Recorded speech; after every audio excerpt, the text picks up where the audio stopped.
mode de transport vous privilégiez? Alors, j'allais dire que la situation à Antibes était un peu comme les grandes villes dans les années 70. Je vois qu'avec M. Cornex, c'est plutôt les années 50, voire 40.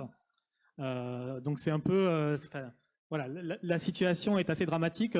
Pour nous, les déplacements et les transports, c'est une urgence écologique, c'est une urgence économique et c'est une urgence humaine. Parce que les gens, ils ont besoin de se déplacer, ils ont besoin tous les jours d'aller au travail, d'aller voir leur famille, etc.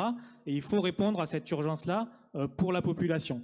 En 25 ans de mandat, on a réussi à inaugurer 4 km de voies de transport en commun en site propre.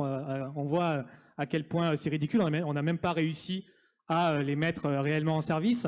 Donc il y a vraiment un déficit et une absence de considération de la part du maire sortant sur ces questions-là qui est flagrante. Il n'y a pas de piste cyclable réellement sécurisée. Il y a un réveil à 2 mois des municipales pour faire quelques inaugurations, histoire de montrer qu'on a une volonté peut-être un peu plus écologique que ce qui n'y paraissait. Mais le résultat, il est là, c'est que en termes de déplacement, la ville d'Antibes est en retard. Nous, ce qu'on propose, c'est déjà une première chose pour rendre les déplacements en transport en commun attractifs, c'est la gratuité des transports en commun. C'est quelque chose qu'il est possible de faire dès demain pour rendre le transport en commun plus attractif que la voiture individuelle. Ça doit être couplé avec un développement du réseau.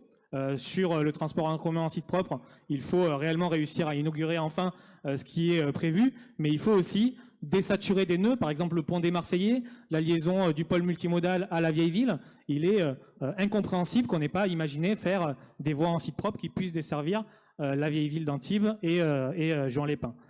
Il y a la nécessité de limiter la place de la voiture et de proposer des alternatives et de partager la voirie parce qu'on a besoin de remettre les piétons, de remettre les cyclistes, de remettre les transports en commun au centre des déplacements et ce sera un bienfait pour tout le monde, y compris les automobilistes, parce que s'il y a moins de voitures, c'est bon pour les déplacements de tous, mais c'est aussi bon pour les déplacements de ceux qui restent contraints d'utiliser leur voiture, parce qu'il y aura moins de voitures sur la route et donc moins de bouchons.